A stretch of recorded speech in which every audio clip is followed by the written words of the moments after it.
वो कितनी होगी, वो करंट मैक्सिमम होगी। अब मैक्सिमम में कितनी होगी, तो स्पेशल फ्रीक्वेंसी है ओमेगा बराबर ओमेगा नॉट बराबर 1/LC, और इस पे Z का जो मिनिमम मान है वो होगा 0, और जो करंट का मैक्सिमम मान है वो होगा इनफाइनाइट। और इनफाइनाइट करंट अगर मिल जाए तो इसका मतलब उसका नेचर हो गया सुपर कंडक्टिंग। तो देखो मैंने सुपर कंडक्टर बना दिया, सुपर कंडक्टर तो बन ही गया। अब इसमें करंट इन्फिनिटी चलेगा, जो रेजिस्टेंस आप लगा दोगे उसी रेजिस्टेंस का वोल्टेज पा जाओगे, और जब वही वोल्टेज पा जाएगा, करंट है ही है तो पावर भी आ जाएगा। तो हमने सुपर कंडक्टर बना लिया बड़ा आसानी से, बड़ा सिंपल तरीके से, केवल फ्रीक्वेंसी बदल कर सुपर कंडक्टर पा लिया। कभी कभी आपको सवाल में दे देता है कि सर्किट में L का मान इतना है, सर्किट में C का मान इतना है, तो कौन सी फ्रीक्वेंसी पर करंट इन्फिनिटी होगा, तो कौन सी फ्रीक्वेंसी पे करंट इन्फिनिटी होगा निकाल लोगे।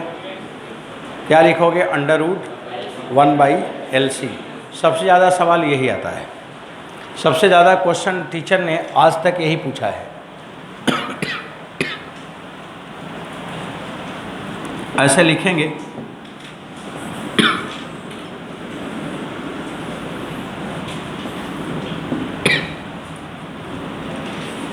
Series LC circuit in series LC circuit,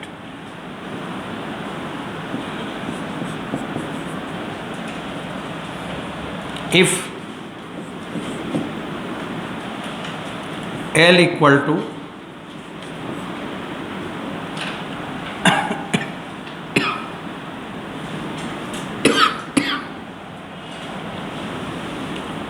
four henry और C बराबर 4 microfarad, then find frequency,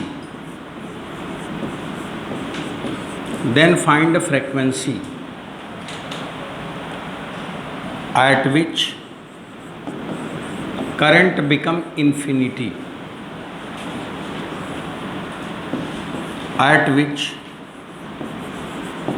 current become infinity. बच्चों करंट इनफाइनाइट हो जाए। अब आपसे सवाल में पूछा करंट इनफाइनाइट हो जाए, तो बिल्कुल आसान सा सवाल हो गया, आपको जल्दी से आंसर आ जाएगा। आपका आंसर अगर आ रहा हो तो हमें बता दें। बच्चों यहाँ पे ओमेगा नॉट बराबर क्या लिखा जाएगा, 1/LC। अब L का मान रखोगे 4, C का मान रखोगे 4 और 10⁻⁻6, ये आ जाएगा 4 और ऊपर हो जाएगा 10⁻3 बराबर हो जाएगा 250। 250 आ रहा है क्या, 250 आ रहा है। 250 1000 ये आया है, 1000 में 4 से भाग दे दो। हाँ 1000 का 1000 रुपये का 1/4 करो, कितना रुपये आएगा, वही फ्रीक्वेंसी हो गया, 250 आ गया। अब इसकी यूनिट क्या है, हर्ट्ज नहीं, सेकंड इनवर्स लिखना। हम ओमेगा नॉट लिखे हैं, अगर F का मान पूछे तो ओमेगा नॉट अपान 2π लिख सकते हैं, पर हमसे यही पूछा है, यही पूछा है। अगर ये पूछे तो आप ये भी लिख सकते हैं, यूनिट देख के लिख लेना, आंसर में यूनिट रहता है ना, उससे हम पता चल जाता है कि क्या लिखा है। तो बच्चों LC का यूज़ समझ में आया क्या है। अगर कोई पूछे LC सर्किट से क्या बनेगा, तो सुपर कंडक्टर बना सकते हैं। कैसे बना सकते हैं, फ्रीक्वेंसी बदल कर। हम फ्रीक्वेंसी बदल दें तो ये घटना हो जाएगी।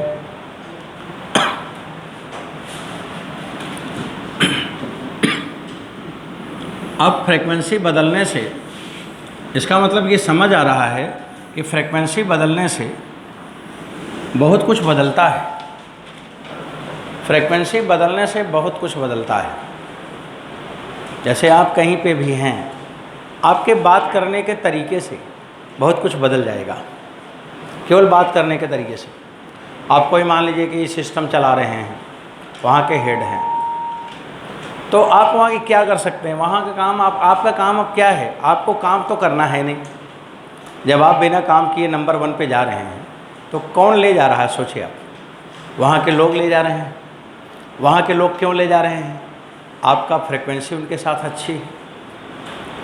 और अगर दूसरी जगह अच्छा नहीं हो रहा है, सब खराब हो रहा है, तो वहाँ ख़राब कौन कर रहा है? वहाँ के लोग कर रहे हैं। वहाँ के लोग क्यों ख़राब कर रहे हैं? क्योंकि आपके साथ उनका अच्छा मैचिंग नहीं है। तो फ्रीक्वेंसी बड़ा इम्पॉर्टेंट होता है। आपने कौन सी फ्रीक्वेंसी करी, उसके हिसाब से कौन सी करंट आनी है। तो फ्रीक्वेंसी एक ऐसी फ्रीक्वेंसी है कि उसको बढ़ाते बदलते बदलते मैंने ऐसा फ्रीक्वेंसी कर दिया कि उसका रेजिस्टेंस ही ज़ीरो हो जाएगा। अगर रेजिस्टेंस ज़ीरो हो गया तो आलस्य ही ख़त्म हो गया। आपको अगर कोई अच्छा बोल दे तो आपका मन करता है खूब पढ़ें, और कोई आपको ख़राब बोल दे तो कहते मूड ऑफ हो गया, किताब कॉपी बंद करके आराम करें। तो क्या है? ये फ्रीक्वेंसी का ही तो खेल है। तो अगर हमें दुनिया में आगे किसी को करना है तो उसके लिए हमें अपना व्यवहार बड़ा अच्छा रखना पड़ता है। आप अपना व्यवहार अच्छा करिए, बस आप भी अच्छे हो जाएंगे और आपके साथ लगे हुए लोग भी अच्छे हो जाएंगे। यही सब सिखाया जा रहा है यहाँ पे। पर्पज़ यही है। सवाल बहाना है और मतलब ह्यूमैनिटी है कि हम इसका कहाँ यूज़ कर सकते हैं। आइए, फ्रीक्वेंसी बदलते हैं। एक तरफ हम जेड दिखाएंगे और एक तरफ बच्चों हम करंट दिखाएंगे। अब देखो जेड कैसे हुआ।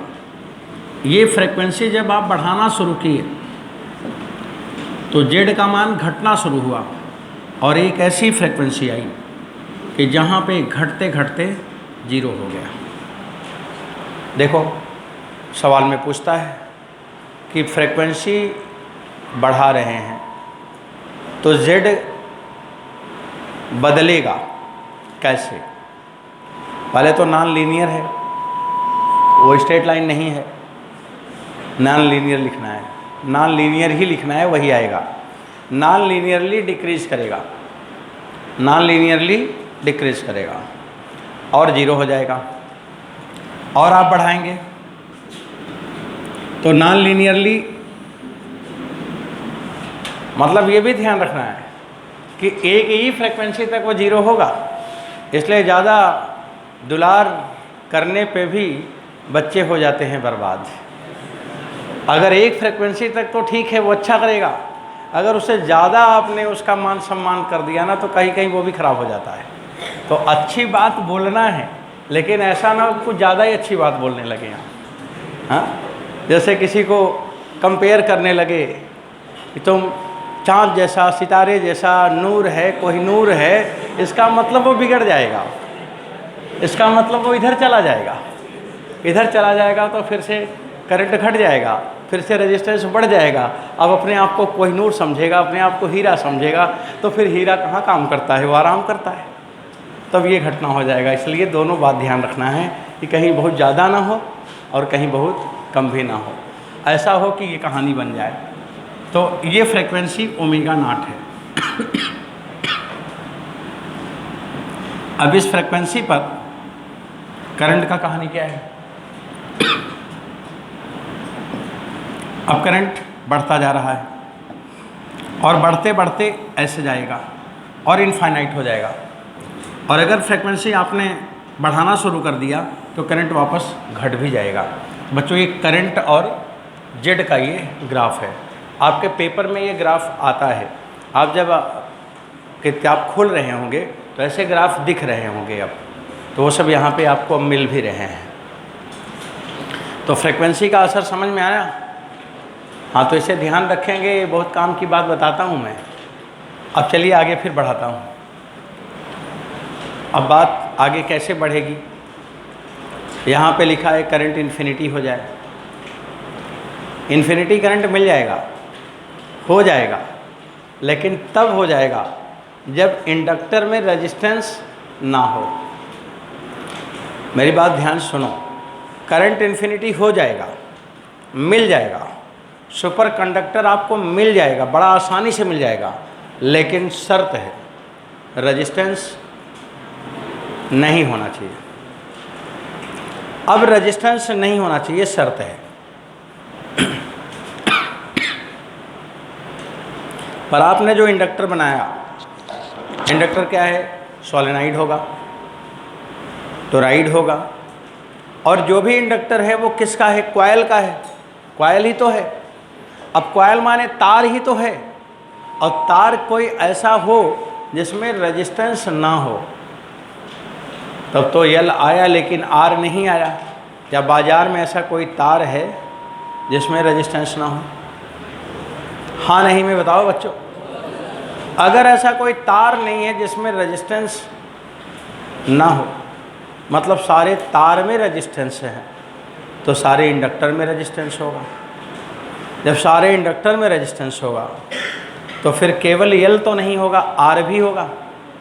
और अगर आर भी होगा तो प्रैक्टिकली करंट इनफाइनाइट नहीं मिलेगा। इसका मतलब ये थ्योरेटिकल है, एक्सपेरिमेंटल ये कुछ नहीं है। जब हम एक्सपेरिमेंट करते हैं तो ये कुछ नहीं होता। इसलिए कुछ नहीं होता कि तार में रेजिस्टेंस है, कॉइल में रेजिस्टेंस है, तो वहाँ पे केवल एल नहीं, एल के साथ आर भी है। इसका मतलब प्रैक्टिकल जब हम कर रहे हैं तो हमें तीनों मिल रहा है। क्या मिल रहा है? एल भी मिल रहा है, सी भी मिल रहा है, आर भी मिल रहा है। तो फिर जो हमें प्रैक्टिकल सर्किट मिलेगा वो एल से तो नहीं मिलेगा। ये तो थ्योरेटिकल हो गया। प्रैक्टिकल सर्किट हमें क्या मिलेगा? एल सी आर मिलेगा। तो फिर हमें क्या पढ़ना चाहिए? तो वही पढ़ना चाहिए। चलो वही पढ़ा जाए। इसका मतलब हमें क्या पढ़ना चाहिए? एल सी आर, क्योंकि प्रैक्टिकल सर्किट तो एल सी आर है और हम प्रैक्टिकल करने वाले इंसान हैं। हम उसको रियल में देखना चाहते हैं। रियल में तो मेरे को दिखता नहीं, ये तो हाइपोथेटिकल हो गया। तो रियलिटी क्या है? Reality L C R circuit का है। इसलिए हमारा अगला सर्किट क्या आया? L C R. लिखो एल सी आर।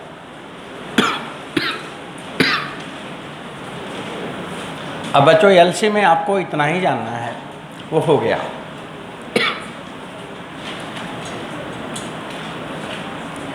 अब आप लिखो एल सी आर सर्किट।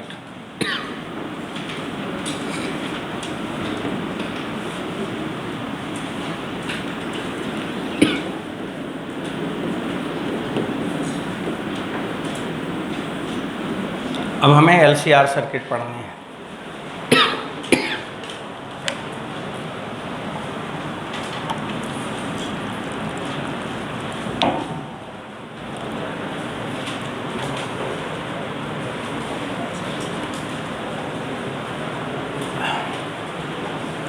अब बच्चों एल सी आर सर्किट हमारे सिलेबस में, आईआईटी नीट के सिलेबस में इन सीरीज, एक तो सीरीज में है और दूसरा इन पैरेलल में भी है। दोनों है, दोनों पढ़ेंगे।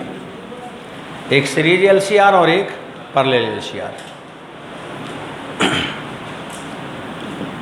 सीरीज एल सी आर का क्या यूज़ है? हम कोई चीज़ पढ़ेंगे तो उसका यूज़ हमें पता होना चाहिए, तभी पढ़ने में मन लगता है, नहीं तो मन ही नहीं लगता। आपका देखो, जिन लोगों का पढ़ने में मन लग रहा है उनको मालूम है कि हम सिलेक्शन ले लेंगे, और जिनको कन्फ्यूजन हो गया वो सब आराम करने लगे। जिनको कन्फ्यूजन है वो सब आराम कर रहे हैं, क्योंकि उनको कन्फ्यूजन है कि हमारा जितना पढ़ा है उतना ही तैयार नहीं हो पा रहा है। अगर उतना ही नहीं तैयार हो पा रहा है तो इसका मतलब वो जान के सिलेक्शन नहीं होगा। तो जब होगा नहीं तो ज़बरदस्ती आगे क्यों पढ़ो?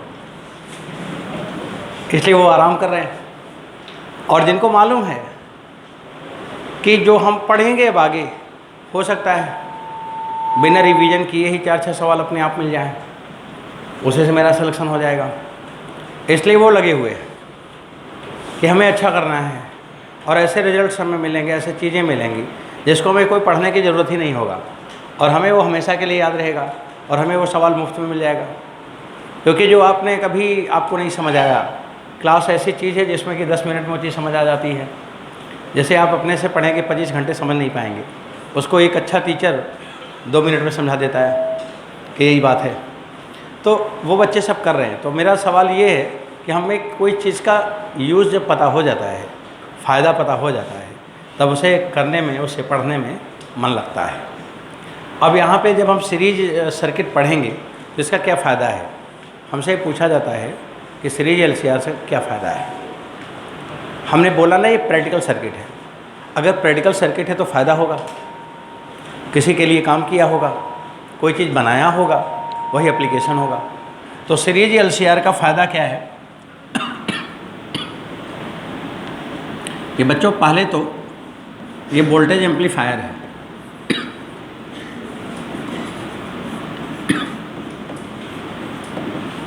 पहले ये क्या है, वोल्टेज एम्पलीफायर है। ये वोल्टेज बढ़ाने के काम आएगा। ये एक तरह से एम्पलीफायर है, वोल्टेज एम्पलीफायर है। एम्पलीफायर भी आप कह सकते हैं, वोल्टेज एम्पलीफायर का दिया। एक तो ये एम्पलीफायर है, दूसरा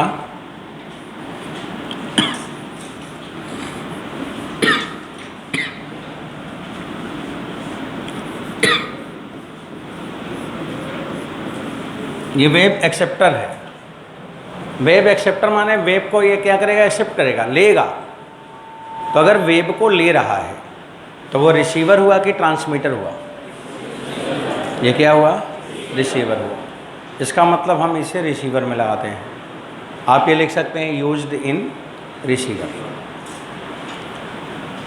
और पैरेलल वाले में ये भी एम्पलीफायर है, पर ये करंट एम्पलीफायर है।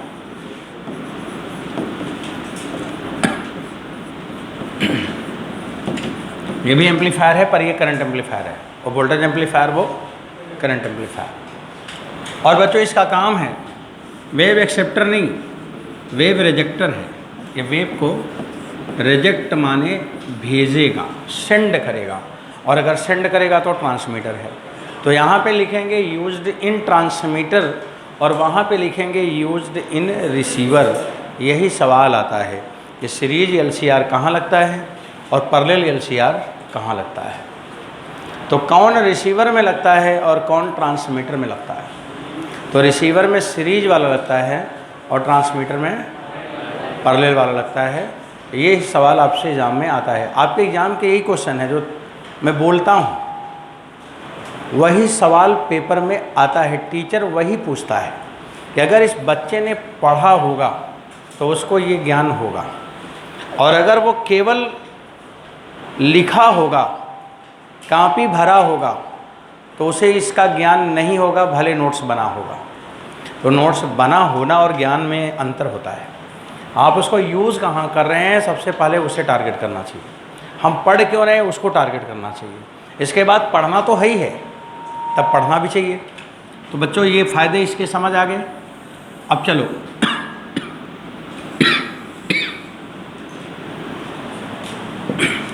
अब देखो हमारा जो सवाल है इसको तो मेरे को पढ़ना है, और इधर वाला जो है आपका सिलेबस की मैं बात कर रहा हूँ। तो इसके लिए लिखा है क्वालिटेटिव,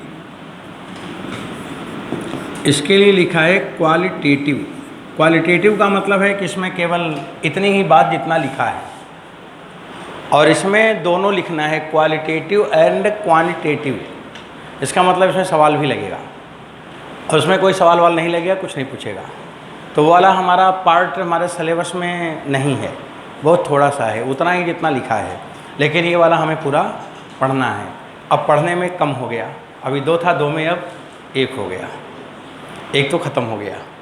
थोड़ा बहुत बात कर लेंगे, बाकी अब मेन ये पढ़ना है, ये हमारे को पढ़ना है।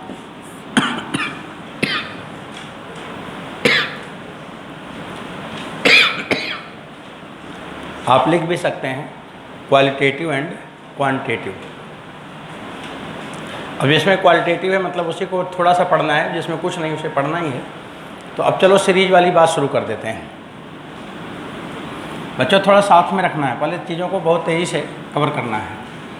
देखो ये एल हो गया, सी भी हो गया, आर भी हो गया।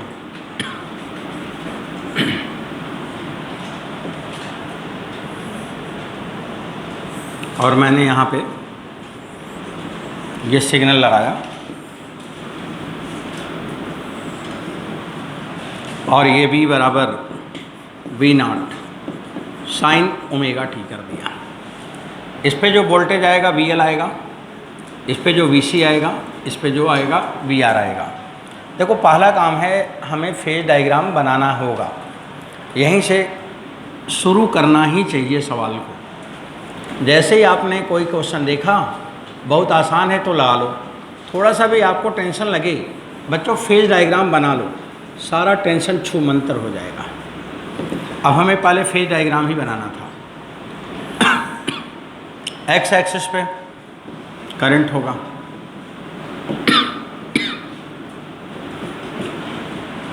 और जो वी आर है वो तो करंट के डायरेक्शन में होगा, और जो वी एल है वो करंट से 90 डिग्री ऊपर होगा, और जो वी सी है वो नीचे होगा। बात यहाँ भी वही है कि नेचर हमें क्या लेना है, इंडक्टिव लेना है। अगर इंडक्टिव लेना है तो वी एल और वी सी जो अपोजिट फेज में है इसको एक तरफ करना ही पड़ेगा।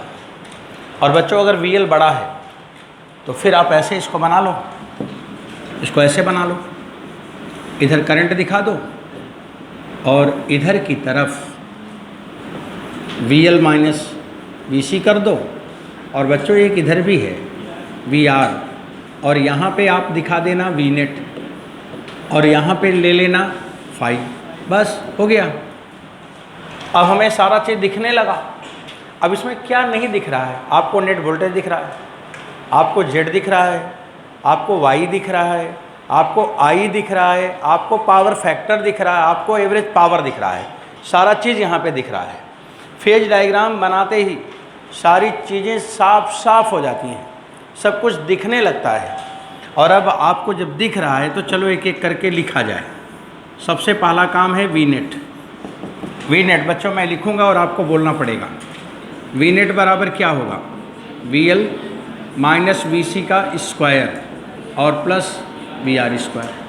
अब मान लो इस सवाल में दे दिया जाए, क्वेश्चन टीचर ने लिख दिया कि ये वाला जो बोल्ट है 10 वोल्ट है, ये वाला बोल्ट 6 वोल्ट है, ये वाला बोल्ट 3 वोल्ट है, तो बताओ यहाँ पे VRMS कितना है। अब VRMS कितना है, अब 10 में से 6 निकाल दो 4 हो गया, और 4 और 3 पाइथागोरस लगा दो 5 हो गया, तो 5 वोल्ट आ गया। ऐसे सवाल आते हैं। अब जो नहीं पढ़ा है वो बेचारा कैसे 5 वोल्ट करेगा, वो तो सीधा जोड़ देगा हिसाब से और लिख देगा 19 वोल्ट। हाँ कर देगा कि नहीं, बोलेगा ऐसे ही तो पढ़ा जाता था। लेकिन ऐसी है ना, यहाँ तो थोड़ा ध्यान देना है फेज डायग्राम का। अब बच्चों वी नेट आ गया। अब बताओ जेड का मान क्या होगा, जेड का मान वी अपान आई, तो जेड बराबर होगा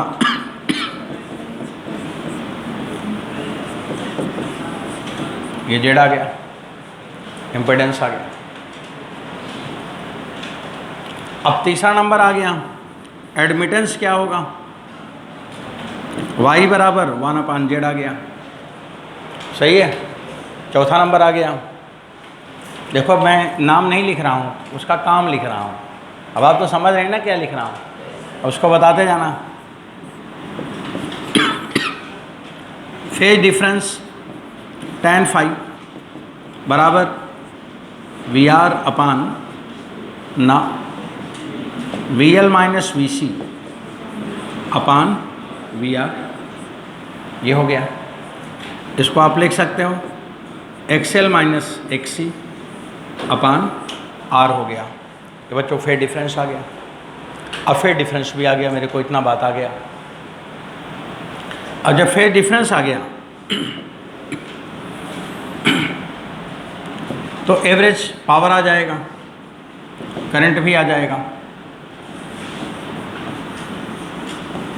अब करंट भी आ जाएगा। आई बराबर कितना आएगा?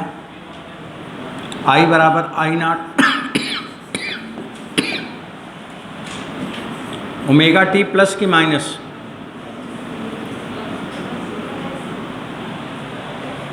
नेट वोल्ट और करंट में हमने अपने सवाल में वोल्ट लिखा है, तो बताइए करंट आगे है कि पीछे है? करंट इधर है, नेट वोल्ट इधर है, तो प्लस होगा कि माइनस होगा? ओमेगा टी माइनस फाई होगा। बच्चों करंट का वेव इक्वेशन आ गया। एवरेज पावर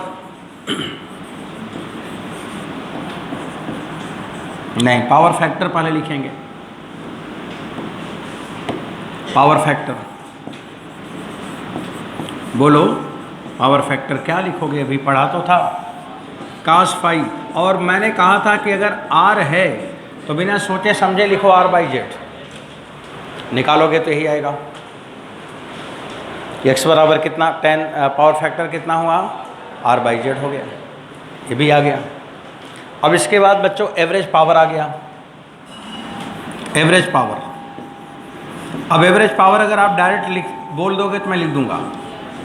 हाँ, एवरेज पावर को आप डायरेक्ट बोल सकते हो तो मैं लिख दूंगा V R M S upon Z का स्क्वायर और इनटू, बस हो गया। और क्या आसमान से ताला तोड़ के लाना है? तारा हो रहा, तो बिल्कुल सब सिंपल सी बातें हैं, कंप्लीट हो गई। इतनी इन्फॉर्मेशन ही आपको पूछेगा जो कि सब लिखा हुआ है। अब कोई वैल्यू वहाँ दे दिया जाए तो क्या आप निकाल नहीं पाएंगे कि निकाल पाएंगे? निकाल पाएंगे।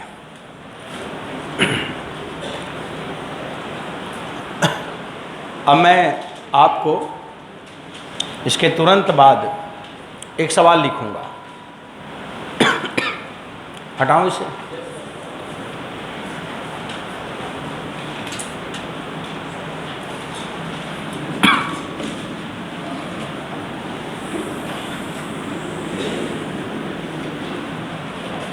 क्वेश्चन क्या है देखो आप।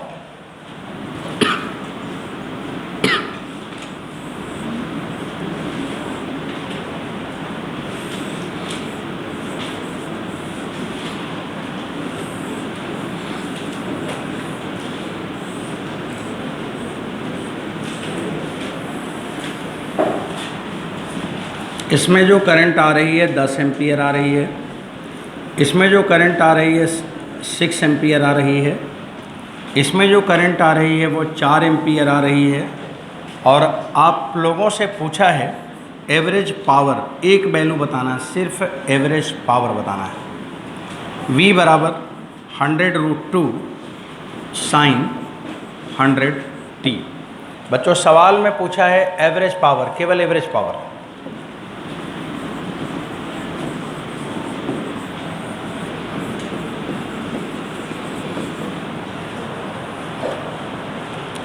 क्वेश्चन को देखो और एवरेज पावर बताओ।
टाइम लग गया। एवरेज पावर कितना है ना? 64। बच्चों लोग सुनो,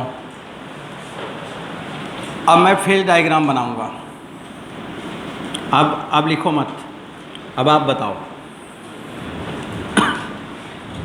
एक्स एक्सिस पे वोल्टेज होगा और इसी तरफ आई आर होगा। इंडक्टर में वोल्टेज आगे होगा, इसलिए इंडक्टर की करंट पीछे होगी। कैपेसिटर में वोल्टेज पीछे होगा, इसलिए ये करंट आगे होगा। अपने पेपर में देखो आईसी और आईएल में कौन बड़ा है? आईसी बड़ा है। अगर आईसी बड़ा है तो इसको फिर से एक बार चित्र बनाना पड़ेगा। एक बार और चित्र बनाएंगे। अब इधर आप लिखोगे आईसी माइनस आईएल, इधर आपका आईआर है ही है। अब आप निकालोगे नेट करंट।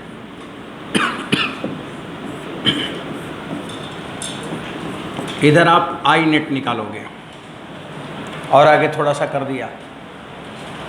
अब बच्चों नेट करंट जब हम लोग निकालेंगे ना, तो आई नेट तो निकाला होगा आप लोगों ने, आईसी माइनस आईएल का स्क्वायर करना था और प्लस आई आर करना था। अब आईसी माइनस आईएल करोगे तो 10 एक था और एक 6 था, तो ये 4 हो जाएगा और ये 3 हो जाएगा। बराबर कितना आ जाएगा? 5 एम्पियर। तो आई नेट हो गया 5 एम्पियर। इतना सही है।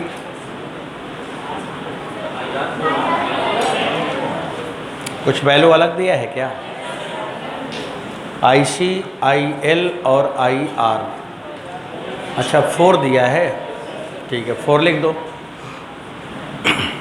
ये भी 4 है और ये भी 4 है, ये भी 4 है। तो ये वैल्यू कितना हो गया? 4√2 एम्पियर हो गया। सही है, 4√2 एम्पियर आ गया। ये आपको आई नेट मिल गया। अब आपको tan फाई चाहिए, तो tan फाई बराबर आप लिखोगे आईसी माइनस आईएल अपान आईआर। तो बच्चों 4/4 हो गया, बराबर 1 हो गया। तो फाई का मान कितना हुआ? 45 डिग्री या पाई/4 रेडियन कर दो। ये समझ आया? हाँ नहीं में यार जवाब देते जाओ।